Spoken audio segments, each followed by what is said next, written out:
Hello students, welcome to Wisdom online classes. যোৱা ক্লাছত মই অবতল দাপনৰ ৰশ্মিচিত্ৰ অংকন দেখুৱাইছিলোঁ। আজি আমি উত্তল দাপনৰ ক্ষেত্ৰত ৰশ্মিচিত্ৰ অংকন কৰিম। সো উত্তল দাপন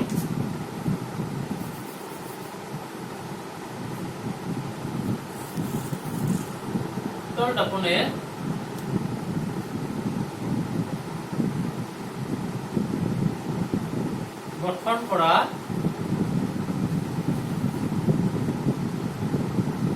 প্ৰতিবিম্বৰ ৰশ্মিচিত্ৰ অংকন।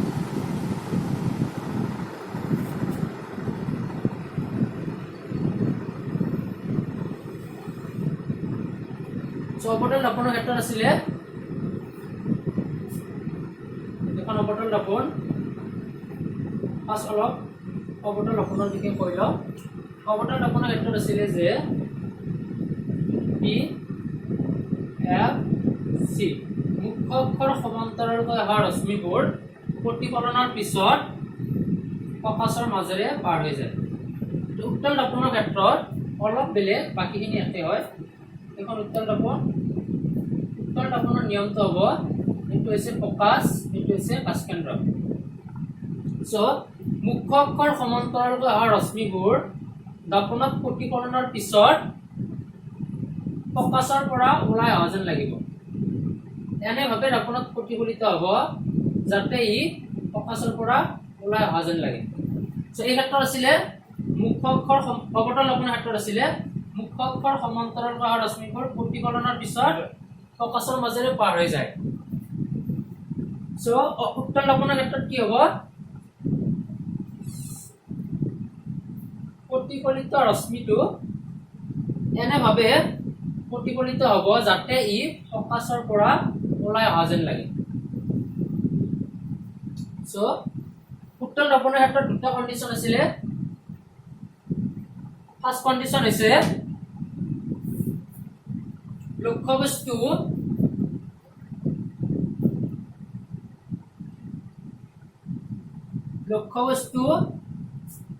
অসীমত থাকিলে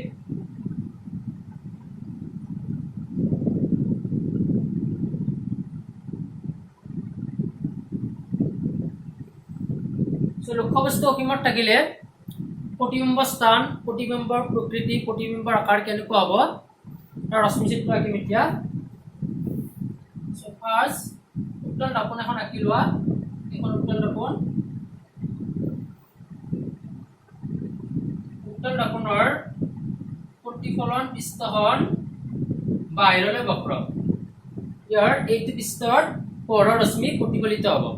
সো পোহৰৰ ৰশ্মি এইটো পৃষ্ঠত প্ৰতিফলিত হ'ব। সো এইটো প্ৰতিফলিত পৃষ্ঠ বাহিৰলৈ বক্ৰ হৈছে। সো উত্তল দাপন। সো উত্তল দাপনৰ ক্ষেত্ৰত ফকাছ আৰু ভাস্কেন্দ্ৰ দাপনখনৰ পিছপিনে থাকে। এতিয়া আৰু এইখন হৈছে প্ৰতিফলক পৃষ্ঠ।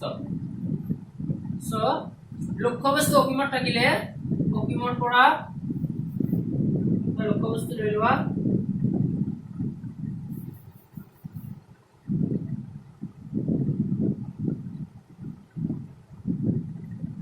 লক্ষ্যবস্তু হৈছে এ বি, অসীমত আছে। অসীমৰ পৰা লক্ষ্যবস্তুৰ পৰা পোহৰ আহি দাপনত প্ৰতিফলিত হৈছে। সো দাপনত প্ৰতিফলনৰ পিছত প্ৰতিফলিত ৰশ্মিডাল এনেভাৱে প্ৰতিফলিত হ'ব যাতে ই ফকাছৰ পৰা ওলাই অহা যেন লাগে। এনেভাৱে প্ৰতিফলিত হ'ব যাতে ই ফকাছৰ পৰা ওলাই অহা যেন লাগে। সো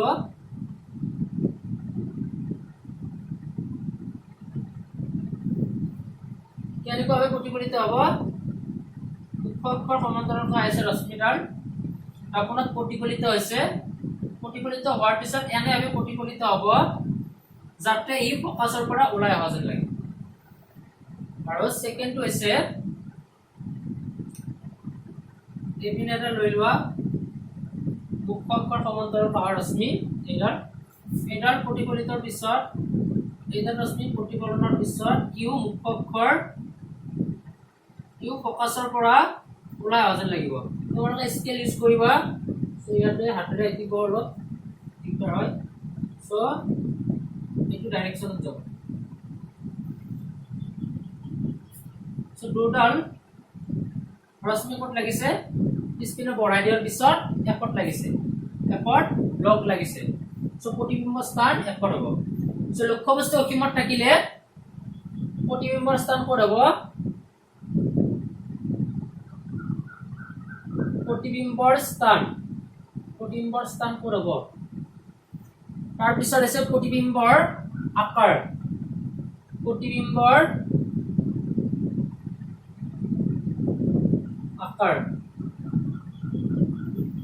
তাৰ পিছত আছে প্ৰতিবিম্বৰ প্ৰকৃতি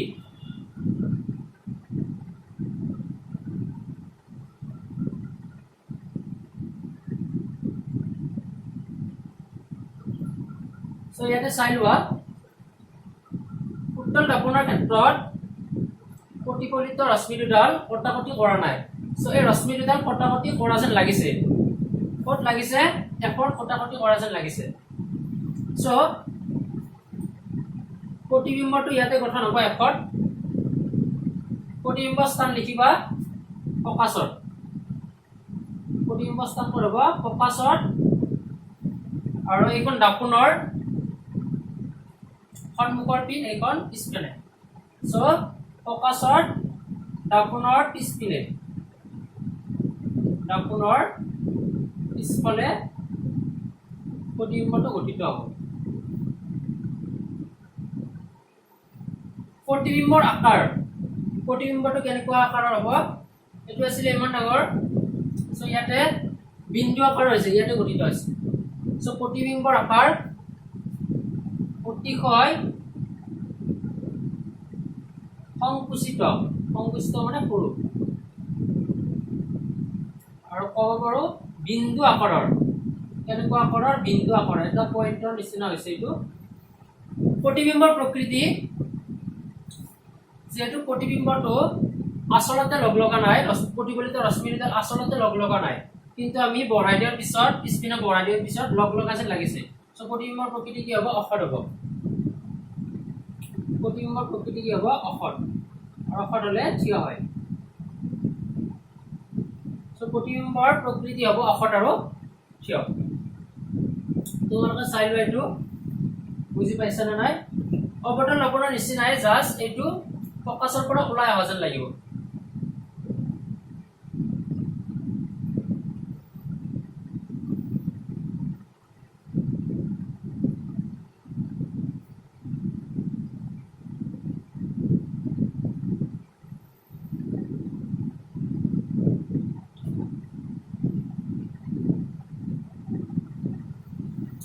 নেক্সট উত্তল দাপনে গঠন কৰা প্ৰতিবিম্বৰ ৰশ্মিযুক্তৰ ক্ষেত্ৰত দুটা অৱস্থা আছিলে এটা আছে লক্ষ্যবস্তুটো অসীমত থাকিলে আৰু সেকেন্ডটো হৈছে লক্ষ্যবস্তুটো মেৰু আৰু অসীমৰ যিকোনো স্থানত মেৰু আৰু অসীমৰ মাজত যিকোনো স্থানতে হ'ব সো যিকোনো স্থানৰ ক্ষেত্ৰতে এটা কন্ডিশন এটা আছে অসীমত ইয়াৰ পিছৰটো হৈছে লক্ষ্যবস্তুৰ স্থান মেৰু আৰু অসীমৰ মাজত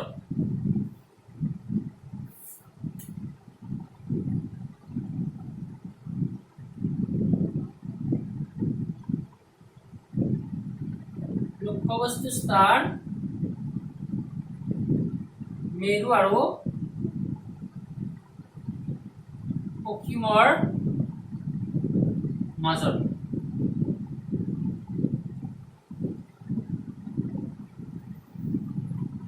ফাৰ্ষ্ট উত্তল দপন এখন আঁকি লোৱা উত্তল দপন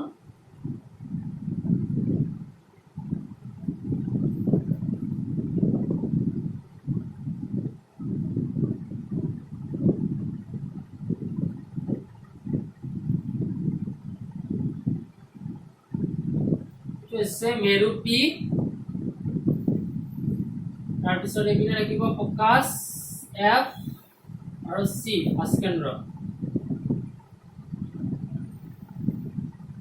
এটা মুখ্য অক্ষ এইটো অসীম এটা লক্ষ্যবস্তু স্থান হৈছে মেৰু আৰু অসীম এইটো হৈছে পি পি আৰু অসীমৰ মাজত পি আৰু অসীমৰ যিকোনো স্থানত লৈ লোৱা ইয়াতে ললে হ'ব যিকোনো স্থানত ইয়াতে ললে সেম হ'ব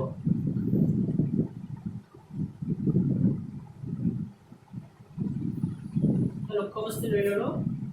এইখিনি স্থানত লক্ষ্যবস্তুটো আছে এ বি এই লক্ষ্যবস্তুৰ পৰা পোহৰৰ ৰশ্মি মুখ্য অক্ষৰ সমান্তৰালভাৱে আহি দাপোণত প্ৰতিফলিত হ'ব ফাৰ্ষ্ট মুখ্য অক্ষৰ সমান্তৰালভাৱে আহিব আৰু দাপোণত প্ৰতিফলিত হ'ব আৰু দাপোণত প্ৰতিফলিত হোৱাৰ পিছত এনেকুৱা আছে সো ডাইৰেকশনটো এইটো হ'ব দাপোণত প্ৰতিফলনৰ পিছত ৰশ্মিডাল এনেভাৱে প্ৰতিফলিত হ'ব যাতে ই ফকাছৰ পৰা ওলাই অহা যেন লাগে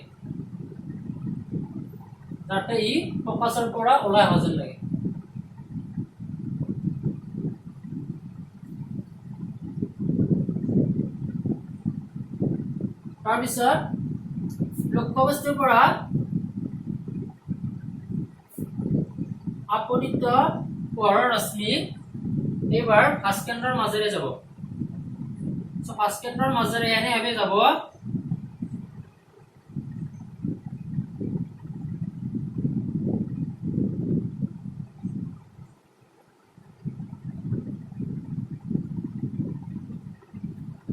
ভাস্কেন্দ্ৰৰ মাজেৰে অৱতৰণ আপোনাৰ কি আছিল ভাস্কেন্দ্ৰৰ মাজেৰে গলে যি পথেৰে যায় সেই পথেৰে উভতি আহিব সো এই পথেৰে গৈছে এই পথেৰে উভতি আহিব সো ৰশ্মিডাল ক'ত লাগিছে ইয়াতে লাগিছে সো ইয়াতে প্ৰতিবিম্বটো গঠিত হ'ব এটো আছিল A B so a dash B dash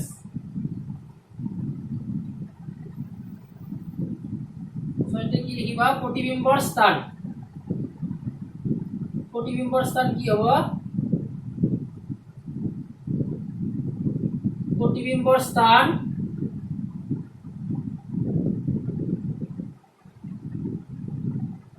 প্ৰতিবিম্বৰ আকাৰ তাৰপিছত প্ৰতিবিম্বৰ প্ৰকৃতি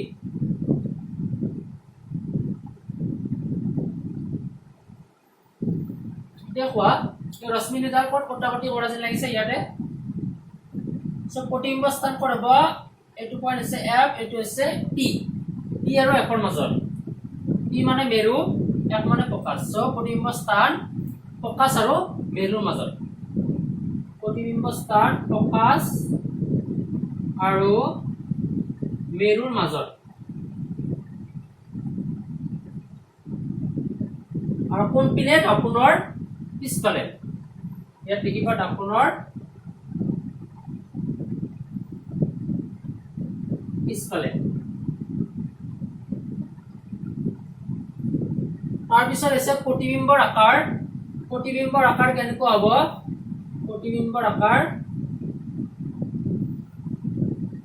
প্ৰতিবিম্বটো কেনেকুৱা দেখিছা এইটো আৰু এইটো কম্পেয়াৰ কৰা ইয়াৰ তুলনাত এইটো আছে সৰু সো প্ৰতিবিম্বৰ আকাৰ আছে সংকুচিত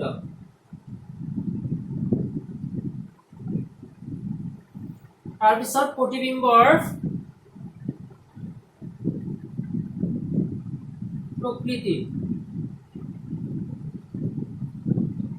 প্ৰকৃতি হ'ব অখত আৰু থিয় এইটো থিয় হৈছে প্ৰতিবিম্বটো থিয়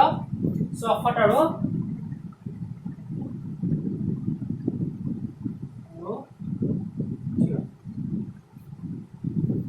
সো অৱতল দাপোণ আৰু উত্তল দাপোণৰ ক্ষেত্ৰত ৰশ্মি চিত্ৰত কি দেখিলা যে উত্তল দাপোণত সদায় অখত আৰু থিয় প্ৰতিবিম্বৰ সৃষ্টি হয় কিন্তু অৱতল দাপোণত খট আৰু অখত দুটা প্ৰতিবিম্ব সৃষ্টি হয় মাত্ৰ এটা কণ্ডিশ্যনত অখত প্ৰতিবিম্ব সৃষ্টি হয় বাকি পাঁচটাৰ খট আৰু ওলোটা আছিলে সো তোমালোকে চাই লোৱা আৰু কিবা বুজি নাপালে নেক্সট ক্লাছত কমেন্ট কৰি কৈ দিবা চাই লোৱা এবাৰ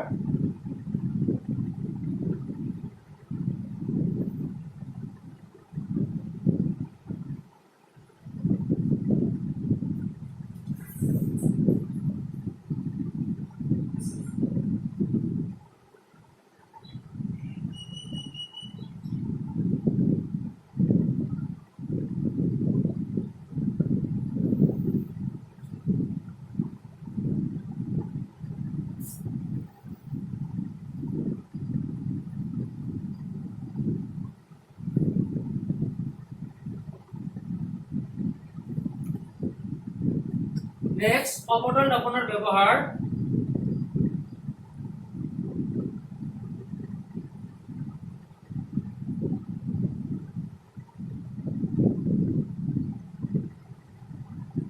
আৰু উত্তল দাপনৰ ব্যৱহাৰ উত্তল দাপনৰ ব্যৱহাৰ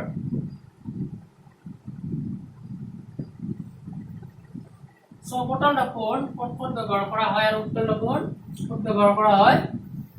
অবতল দাপন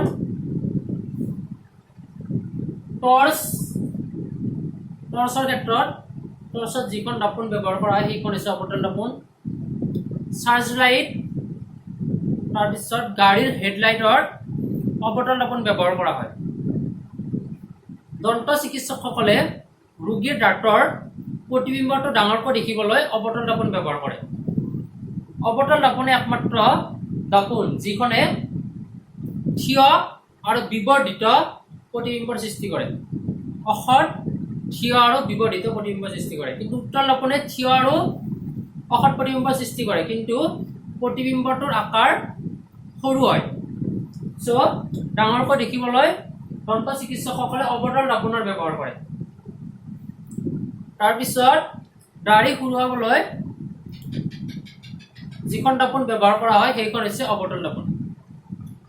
তাৰপিছত সৌৰা বাটিত সোলাৰ ফাৰ্নেছত অবতল দাপন ব্যৱহাৰ কৰা হয় নেক্সট উত্তল দাপনৰ ব্যৱহাৰ উত্তল দাপন ক'ত ব্যৱহাৰ কৰা হয় গাড়ীৰ পিছফাল চাবলৈ উত্তল দাপন ব্যৱহাৰ কৰা হয় কিয় ব্যৱহাৰ কৰা হয় উত্তল দাপন এই কোৱেশ্চনটো আহিছিল ইম্পৰ্টেণ্ট হয় এই কোৱেশ্চনটো যে গাড়ীৰ পিছফাল চাবলৈ উত্তল দাপন কিয় পছন্দ কৰা হয় ইয়াৰ কাৰণটো হৈছে উত্তল দাপনৰ গঠন হোৱা প্ৰতিবিম্ব অসৎ আৰু থিয় লগতে প্ৰতিবিম্বটোৰ আকাৰ সৰু যেটো সৰু সেইকাৰণে পিছৰ এটা বিস্তৃত অঞ্চল এটা দেখা যায় যদি আমি অবতল দাপন ব্যৱহাৰ কৰোঁ তেতিয়াতো পাঁচটা কণ্ডিশ্যনত নহ'ব এটা কণ্ডিশ্যনত হ'ব তাতো আকৌ বিবৰ্ধিত সাপোজ এখন গাড়ী আছে গাড়ীখন একেবাৰে ডাঙৰকৈ দেখা যাব কিন্তু উত্তল দাপন ব্যৱহাৰ কৰিলে পিছৰ এটা বিস্তৃত অঞ্চল এটা দেখা যাব সো উত্তল দাপন পছন্দ কৰা হয় এতিয়া আমি কিছুমান কোৱেশ্চন ডিসকাশন কৰিম তোমালোকৰ ফাৰ্স্ট পেজৰ কোৱেশ্চনটো হৈছে অবতল দাপনৰ মুখ্য ফকাছৰ সংজ্ঞা দিয়া অবতল দাপনৰ মুখ্য ফকাছৰ সংজ্ঞা দিয়া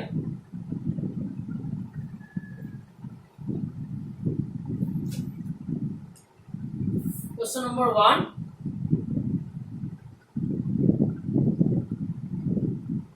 অবতল দাপনৰ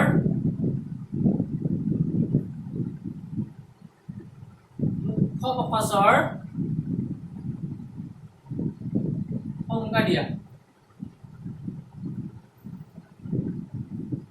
মই আগতে কৈছো অলৰেডি তোমালোকক সো আজি এবাৰ ডিসকাশন কৰি দিও সো অবতল দাপন এখন অবতল দাপন এটো হৈছে ফকাস এটো হৈছে আস্কেন্দ্ৰ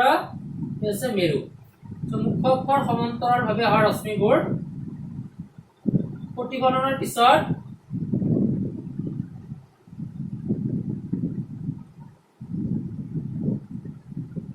যিটো বিন্দুত কটাকটি কৰে এই বিন্দুটো হৈছে অবতল দাপনৰ মুখ্য ফকাস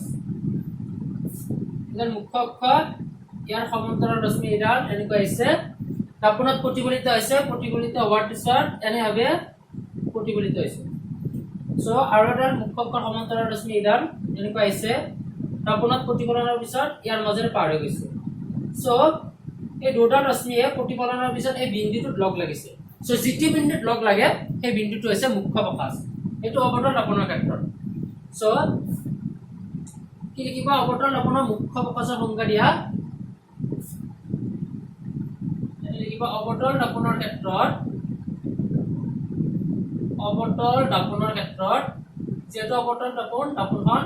সো লিখিবা অবতল দাপনৰ ক্ষেত্ৰত তাৰ পিছত মুখ্য অক্ষৰ সমান্তৰাল হোৱা ৰশ্মিবোৰ এইডালৰ এইডাল মুখ্য অক্ষৰ সমান্তৰালভাৱে আছে তাৰ পিছত লিখিবা মুখ্য অক্ষৰ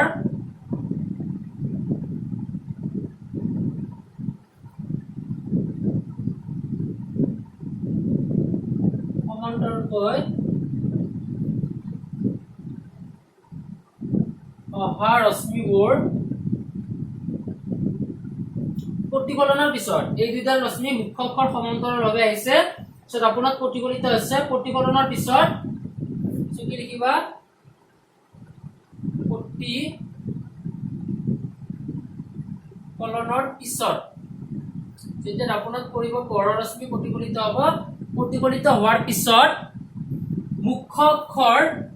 যি বিন্দুত এই মুখ্য অক্ষৰ এটা বিন্দুত এই ৰশ্মি দুডালে প্ৰতিফলিত ৰশ্মি দুডালে কটাকটি কৰিছে সো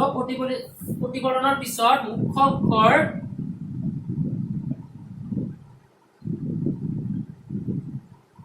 যি বিন্দুত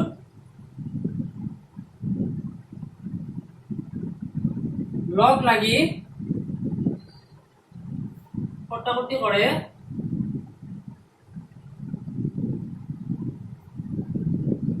সেই বিন্দুটোক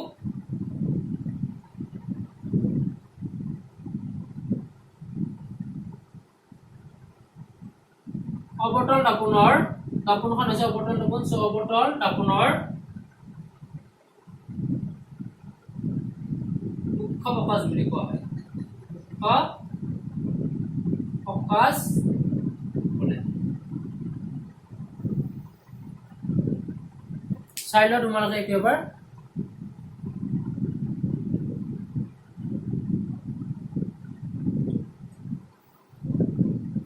ৰশ্মি চিত্ৰটো আঁকিব নালাগে এই ক্ষেত্ৰত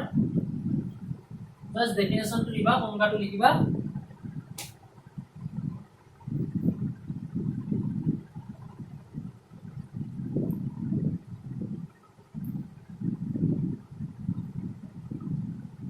ইয়াৰ পিছৰ কোৱেশ্চনটো হৈছে গোলাকাৰ দাপোন এখনৰ ভাঁজ ব্যাসাৰ্ধ 20 সেন্টিমিটাৰ হলে দাপোনখনৰ প্ৰকাশ দৈৰ্ঘ্য কিমান কোৱেশ্চনটো আছিল গোলাকাৰ দাপোন এখনৰ ভাঁজ ব্যাসাৰ্ধ 20 সেন্টিমিটাৰ তো হৈছে নেক্সট কোৱেশ্চন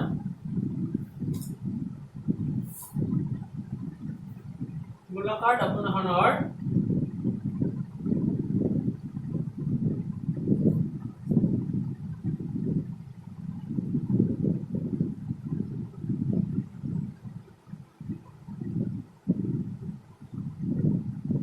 ভাঁজ ব্যাসাৰ্ধ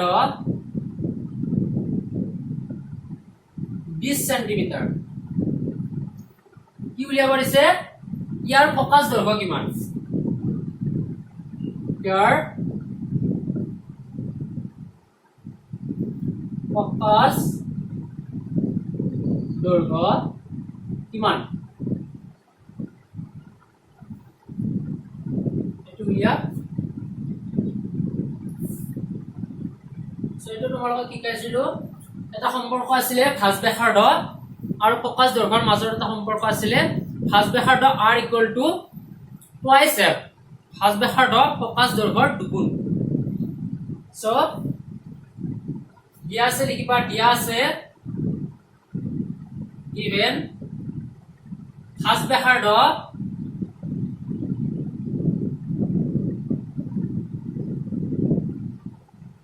ভাঁজ ব্যাসাৰ্ধ কিহেৰে বুজোৱা হয় r আখৰেৰে সো ভাঁজ ব্যাসাৰ্ধ r equal to 20 centimetre focus দৈর্ঘ্য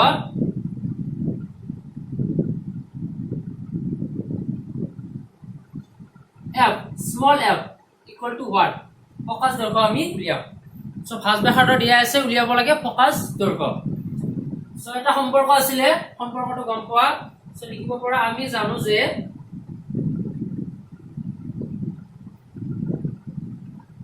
আমি কি জানো যে r equal to twice f ভাঁজ ব্যাসাৰ্ধ ফকাস দৈৰ্ঘ্যৰ দুগুণ আৰু ইয়াত উলিয়াব দিছে f so f equal to কি হ'ব সো f উলিয়াব লাগে সো r টো ইয়াতে আছে 2 টো এপিনে গলে 2 টো ইয়াত মাল্টিপ্লাই হৈছে এপিনে গলে কি হ'ব ডিভাইড হ'ব সো r by 2 এইটো কথা গম পোৱা সো r ৰ মান কিমান হয় ইয়াতে r ৰ ভ্যালু দিয়া আছে 20 centimetre divided by 2 20 centimetre divided by 2 equal to 10 centimetre so focus দৈৰ্ঘ্য হ'ব 10 সেন্টিমিটাৰ তোমালোকে চাই লোৱা এইটো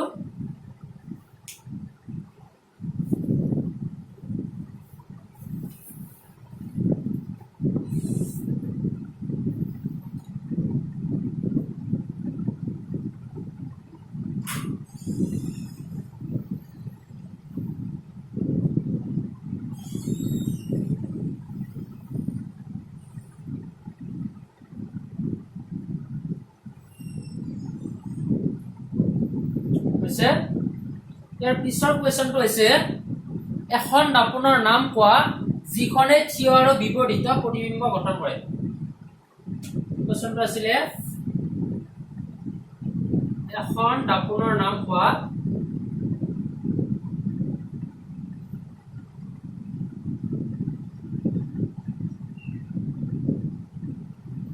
দাপোন এখনৰ নাম কোৱা নাম লিখা কেনেকুৱা দাপোন যিখনে থিয় আৰু বিপৰীত থিয় মানেতো গম পোৱা বিপৰীত মানে হৈছে ডাঙৰ লক্ষ্য বস্তুতকৈ ডাঙৰ বিপৰীত প্ৰতিবিম্বৰ গঠন কৰে এখন দাপোনৰ নাম কোৱা যিখনে থিয় আৰু বিপৰীত প্ৰতিবিম্ব গঠন কৰে সমতল দাপোনৰ পাঁচটা কণ্ডিশ্যনত হট আৰু ওলটা প্ৰতিবিম্ব সৃষ্টি হৈছিলে মাত্ৰ এটা কণ্ডিশ্যন আছিলে য'ত অহট আৰু থিয় প্ৰতিবিম্ব সৃষ্টি হৈছে লগতে প্ৰতিবিম্বটো বিপৰীত আছিলে প্ৰতিবিম্বটোৰ আকাৰ লক্ষ্যবস্তুতকৈ বহুগুণে ডাঙৰ আছিলে কিন্তু উত্তল দাপোনৰ ক্ষেত্ৰত অহট আৰু থিয় প্ৰতিবিম্ব গঠিত হৈছে দুটা কণ্ডিশ্যন আছিলে কিন্তু ইয়াত গঠিত প্ৰতিবিম্বটোৰ আকাৰ প্ৰতিবিম্বৰ আকাৰ সদায় সৰু আছিলে ইয়াতে কৈছে প্ৰতিবিম্বটো থিয় লগতে বিপৰীত সব দাপোনখনৰ নাম অৱতল দাপোনে হ'ব অৱতল দাপোনৰ এই কণ্ডিশ্যনত হ'ব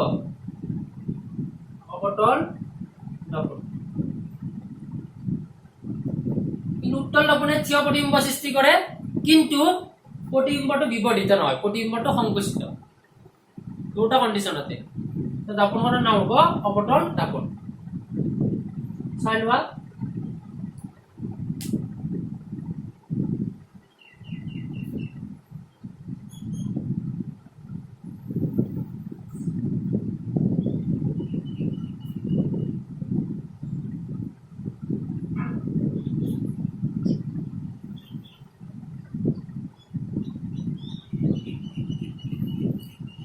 নেক্সট কুৱেশ্যন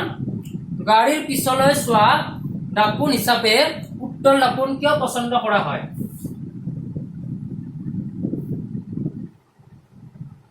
নেক্সট কুৱেশ্যনটো হৈছে গাড়ীৰ পিছলৈ চোৱা দাপোন হিচাপে উত্তল দাপোন কিয় পছন্দ কৰা হয় দুটা দাপোন আছিলে আমি এতিয়ালৈকে দুটা দাপোন পাইছো উত্তল দাপোন অৱতল দাপোন কিন্তু ইয়াৰ পিছত আমি ডিছকাশ্যন কৰোঁ সমতল দাপোন আছে কিন্তু গোলাকাৰ দাপোন অৱতল দাপোন উত্তল দাপোন সো গাড়ীৰ পিছলৈ চোৱা দাপোন হিচাপে উত্তল দাপোন কিয় পছন্দ কৰা হয় কিয় অৱতল দাপোন পছন্দ কৰা নহয় কোৱেশ্চনটো ফাৰ্ষ্ট লিখি লও গাড়ীৰ পিছলৈ চোৱা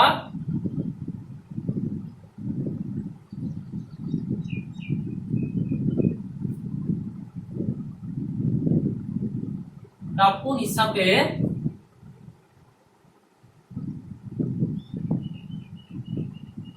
উত্তল দাপোন কিয় পছন্দ কৰা হয়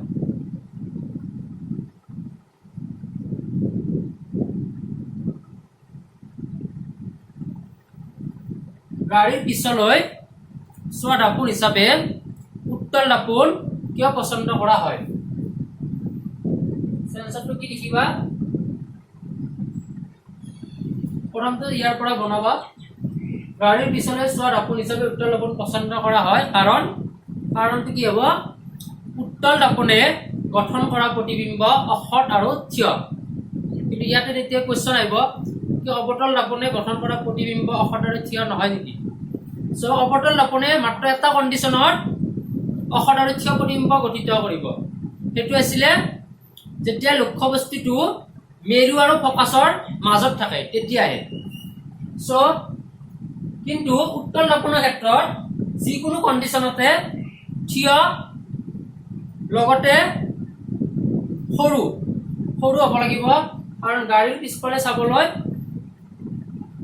আমি এটা বস্তু অকল নাচাম, গাড়ী পিছপিনে কেইখন গাড়ী আহিছে,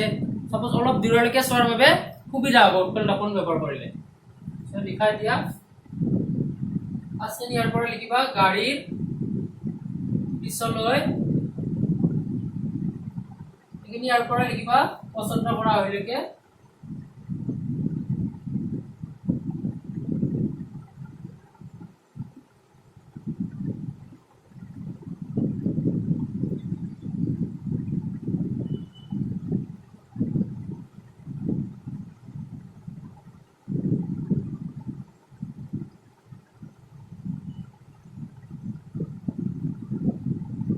হয়,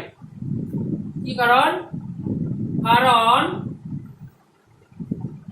এইখিনি ইয়াৰ পৰা লিখিলো, গাড়ীৰ পিছলৈ চোৱা দাপোন হিচাপে উত্তল দাপোন ব্যৱহাৰ কৰা হয় বা উত্তল দাপোন পছন্দ কৰা হয়। যিটো লিখা উত্তল দাপোন পছন্দ কৰা হয় বা ব্যৱহাৰ কৰা হয়, কাৰণ উত্তল দাপোনে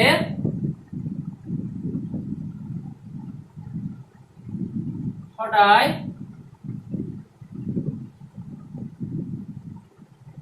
অসৎ, থিয় আৰু সংকুচিত প্ৰতিবিম্বৰ সৃষ্টি কৰে।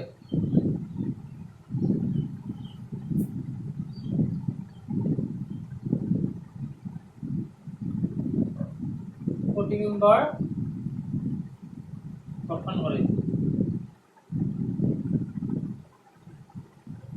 ইয়াৰ কাৰণটো হৈছে উত্তল দৰ্পণে সদায় অসৎ, থিয় আৰু সংকুচিত প্ৰতিবিম্ব গঠন কৰে। কেনেকুৱা ধৰণৰ প্ৰতিবিম্ব গঠন কৰে সেইটো ফাৰ্ষ্ট লিখিবা। তাৰপিছত এইটো গঠন কৰিলে কি হয়, কি সুবিধা আছে,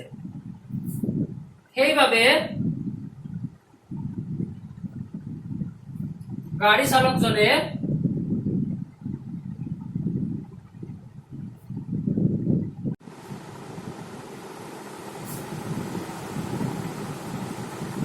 পিছফালে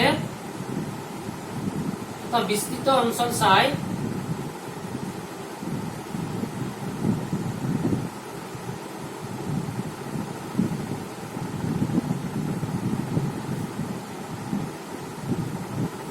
গাড়ীখন নিৰাপদে চলাব পাৰে।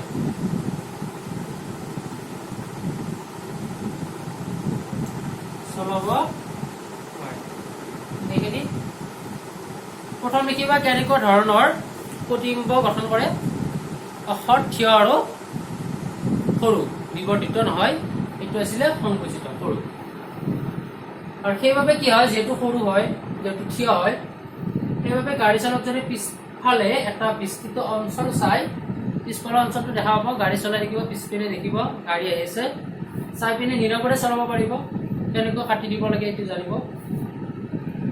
এইখিনিয়ে। নেক্সট আমি গোলাকাৰ দাপোনৰ এটা ফৰ্মুলা আছিলে, দাপোনৰ ক্ষেত্ৰত এটা ফৰ্মুলা আছিলে, সেই ফৰ্মুলাৰ পৰা প্ৰতিবিম্ব, লক্ষ্যবস্তু বা ফকাছৰ যিকোনো দূৰত্ব আমি উলিয়াব পাৰোঁ। সেইটোৰ ওপৰত আজি আলোচনা কৰিম। এইখিনি হৈছে তোমালোকৰ গাড়ীৰ পিছলৈ চোৱা দাপোন হিচাপে উত্তল দাপোন কিয় পচন্দ কৰা হয়, সেইটো ইম্পৰ্টেণ্ট হয়।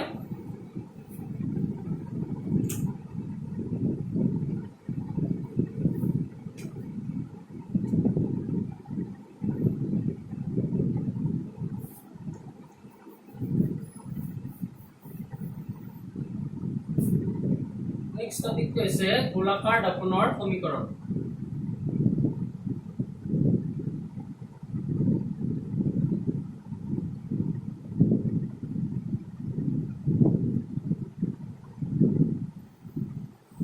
গোলাকাৰ দাপোন মানে ইয়াতে অবতল বা উত্তল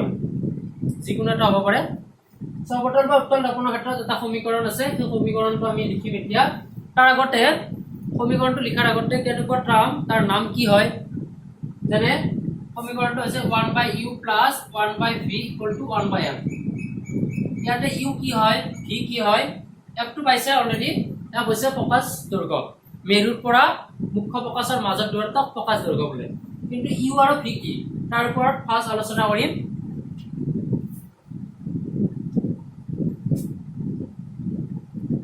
যিকোনো এখন দাপোন লৈ লোৱা সাপোজ এখন অৱতল দাপোন লৈছো P into F into C P F C মেৰু প্ৰকাশ আৰু ফাৰ্ষ্ট কেন্দ্ৰ সো লক্ষ্যবস্তু এটা সাপোজ আমি ইয়াতে ৰাখিছো লক্ষ্যবস্তু ক'ত ৰাখিছো আমি ইয়াতে ৰাখিছিলো ইয়াতে ৰাখিলে কি আছিল প্ৰথম এনেকৈ যাব তাৰ পিছত প্ৰকাশৰ মাজেৰে গৈছিলে নেক্সট কি আছিল এনেকৈ প্ৰকাশৰ মাজেৰে গৈ এনেকৈ লগ লাগিব বা তোমালোকে কি ক'ব পৰা এনেকৈ গৈ ফাৰ্ষ্ট কেন্দ্ৰৰ মাজেৰে গৈ যি পথেৰে গৈছে এই পথেৰে উভতি আহিব তেতিয়াহ'লে প্ৰতিবিম্বটো ক'ত গঠিত হৈছিলে ইয়াতে এইখিনি আগতে ডিসকাশন কৰিছে এই বি লক্ষ্যবস্তু আছিল এইটো বি ড্যাশ এ ড্যাশ আছিল সো এতিয়া আমি দুটা টার্ম লিখিম এটা আছে লক্ষ্যবস্তুৰ লক্ষ্যবস্তুৰ দূৰত্ব বুলিলে কি বুজায় আৰু সদায় মনত ৰাখিবা দাপোনৰ ক্ষেত্ৰত গোলাকাৰ দাপোনৰ ক্ষেত্ৰত যিকোনো দূৰত্ব সদায় মেৰুৰ পৰা জোখা হয় ক'ৰ পৰা মেৰুৰ পৰা এখন গোলাকাৰ দাপোন অৱতল দাপোন ইয়াৰ দূৰত্ব সদায় প্ৰতিবিম্বৰে হওক ফকাছৰে হওক বা লক্ষ্যবস্তুৰে হওক দূৰত্ব সদায় এই পি বিন্দুৰ পৰা জোখা হ'ব মানে গোলাকাৰ দাপোনৰ ক্ষেত্ৰত সদায় যিকোনো দূৰত্ব মেৰুৰ পৰা জোখা হয় সো লক্ষ্যবস্তু এইটো আছিল এই লক্ষ্যবস্তু ইয়াৰ পৰা ইয়ালৈকে লক্ষ্যবস্তু ইয়াতে আছিল ইয়াৰ পৰা ইয়ালৈকে এইখিনি দূৰত্ব ইয়াৰ পৰা লক্ষ্যবস্তু এইটো ইয়াৰ পৰা ইয়ালৈকে এইখিনি দূৰত্ব কোৱা হয় লক্ষ্যবস্তুৰ দূৰত্ব সো কি ক'বা লক্ষ্যবস্তুৰ দূৰত্ব মানে মেৰুৰ পৰা লক্ষ্যবস্তুৰ দূৰত্ব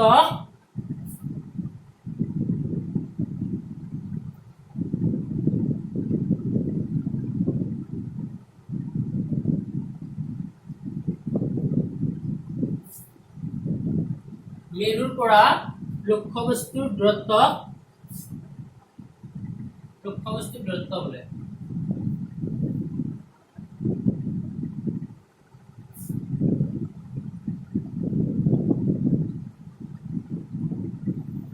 একেবাৰে ইজি সেন্টেন্স দূৰত্ব বোলে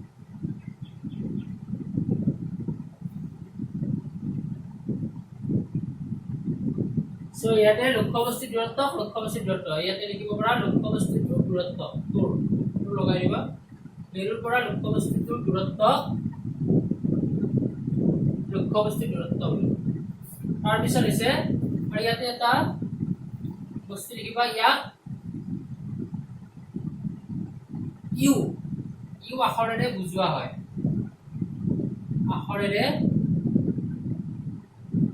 বা বুজোৱা হয় তাৰ পিছত লক্ষ্যবস্তুৰ দূৰত্ব হল প্ৰতিবিম্বৰ দূৰত্ব কি ইয়াতে প্ৰতিবিম্বটো ক'ত গঠিত হৈছিল ইয়াতে এইটো পইণ্টত এইখিনি হৈছিল প্ৰতিবিম্ব সো মেৰুৰ পৰা সদায় দূৰত্ব জোখা হয় দাপোনৰ ক্ষেত্ৰত সো দাপোনৰ পৰা এই দাপোনৰ মেৰুৰ পৰা প্ৰতিবিম্বৰ দূৰত্ব এইখিনি হ'ব সেই দূৰত্বখিনি কি বোলে প্ৰতিবিম্বৰ দূৰত্ব বোলে সো প্ৰতিবিম্বৰ দূৰত্ব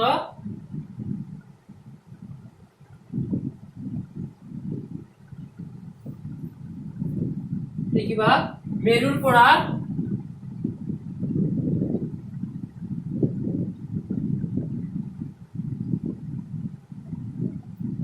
প্ৰতিবিম্বটোৰ মেৰুৰ পৰা that means পিৰ পৰা প্ৰতিবিম্ব এইটো প্ৰতিবিম্বটোৰ দূৰত্ব প্ৰতিবিম্বৰ দূৰত্ব বোলে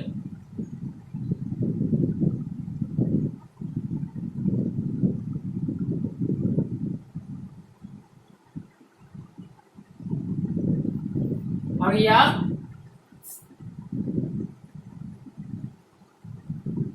ভি আখৰেৰে সূচোৱা হয়।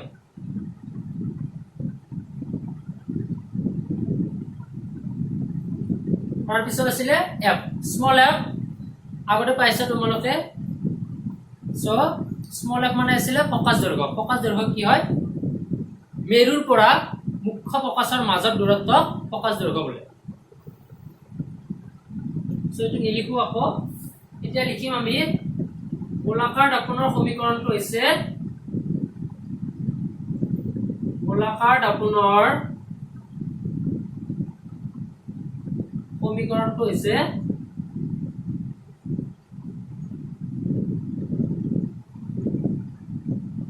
গোলাকাৰ দাপোনৰ সমীকৰণটো কি? 1/u plus 1/v equal to 1/f.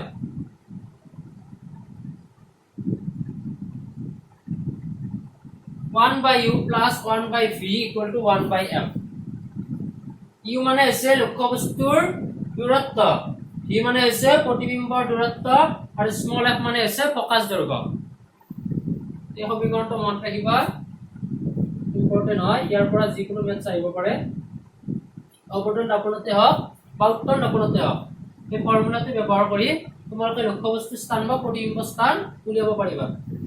যদি যিকোনো দুটাৰ মান দিয়া থাকে তেতিয়া তৃতীয়টো মান উলিয়াব পাৰিবা। আৰু মেক্সিমামতে লক্ষ্যবস্তু স্থান দিয়া থাকে, লগতে ফকাস দৈৰ্ঘ্য দিয়া থাকে, তাৰ পৰা প্ৰতিবিম্বটোৰ স্থান উলিয়াব দিয়ে। চাই লোৱা।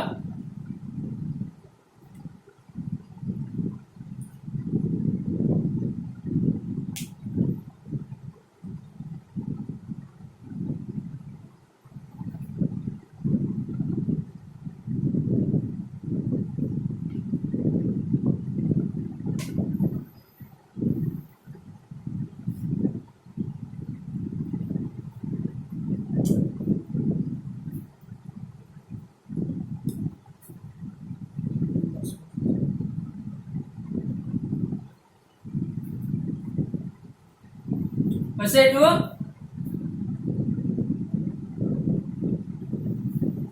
এতিয়া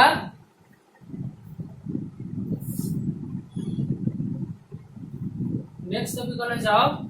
নেক্সট টপিকটো হৈছে বিবৰ্ধন।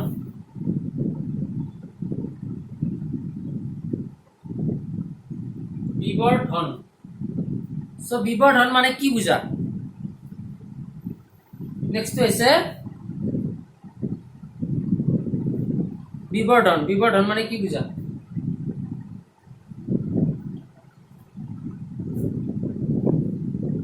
আৰু ইয়াক এম আখৰেৰে সূচোৱা হয়। সো বিবৰ্ধনৰ সংখ্যাটো কেনেদৰে দিবা? বিবৰ্ধন m equal to h dash by h হয়। h dash আছিলে প্ৰতিবিম্বৰ উচ্চতা, প্ৰতিবিম্বৰ উচ্চতা, আৰু h আছিলে লক্ষ্যবস্তুৰ উচ্চতা।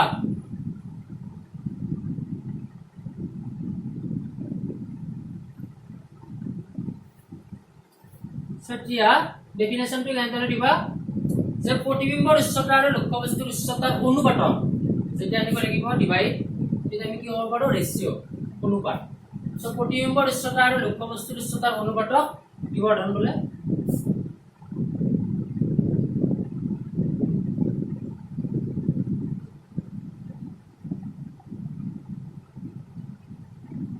ফাৰ্ষ্ট হ'ব ওপৰত প্ৰতিবিম্বৰ উচ্চতা আৰু তলত হ'ব লক্ষ্যবস্তুৰ উচ্চতা। প্ৰতিবিম্বৰ উচ্চতা আৰু লক্ষ্যবস্তুৰ উচ্চতাৰ অনুপাতক বিবৰ্ধন বোলে। বিবৰ্ধন বোলে। প্ৰতিবিম্বৰ উচ্চতা আৰু লক্ষ্যবস্তুৰ উচ্চতাৰ অনুপাতক বিবৰ্ধন বোলে।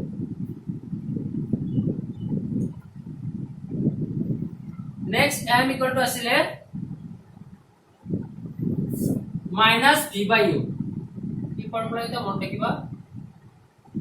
এটা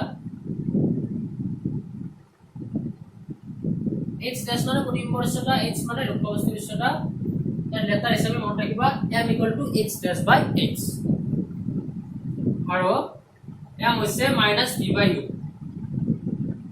সো v মানে হৈছে প্ৰতিবিম্বৰ দূৰত্ব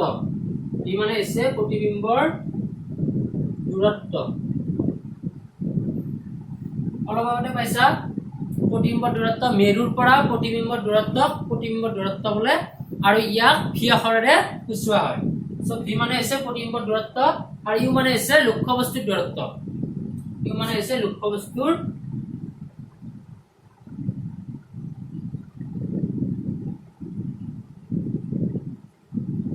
দূৰত্ব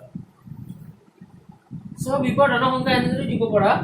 যে প্ৰতিবিম্বৰ দূৰত্ব আৰু লক্ষ্য বস্তুৰ দূৰত্বৰ অনুপাতক বিবৰ্ধন বোলে প্ৰতিবিম্বৰ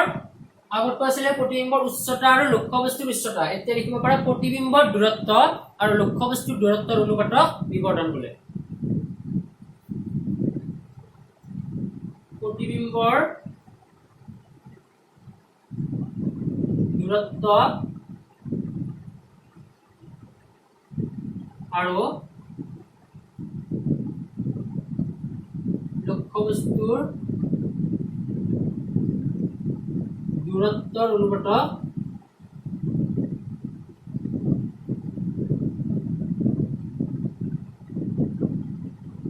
বিবৰ্ধন বোলে বিবৰ্ধনৰ ক্ষেত্ৰত দুটা মেইন পইণ্ট আছে এই পইণ্টটো মনত ৰাখিবা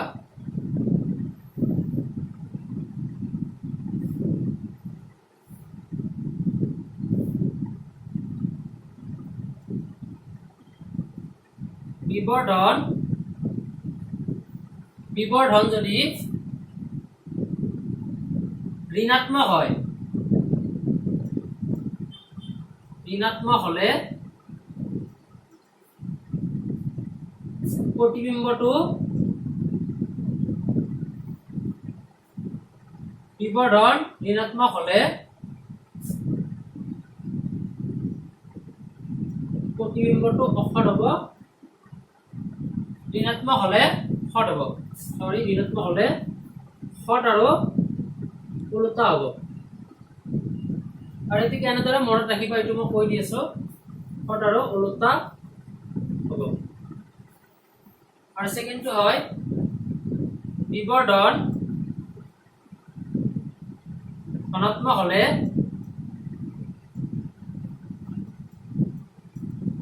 প্ৰতিবিম্বটো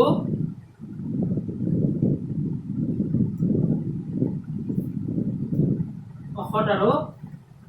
থিয় হ'ব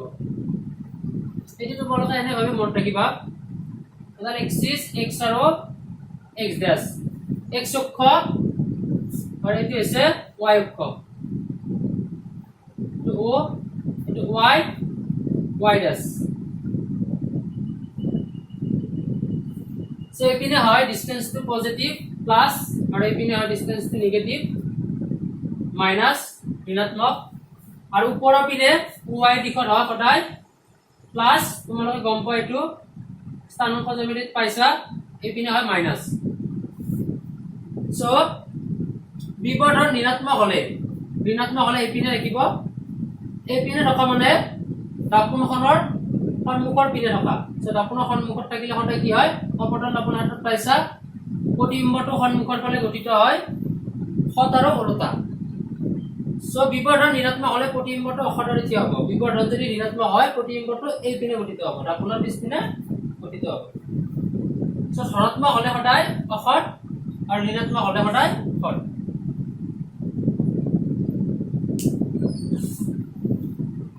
সো আজি ইয়াতে সামৰিম পাঠটো আৰু তোমালোকক এটা কথা কৈ দিও যে তোমালোকৰ যদি ভাল লাগিছে যিখিনি আমি শিকাবলৈ ট্ৰাই কৰিছো যিখিনি মেথছৰে হওক বা সায়েন্সৰে হওক যিখিনি বুজি পাইছা বা কিবা বুজি নাপালে আমাক সুধিবা যে তোমালোকৰ ভাল লাগিছে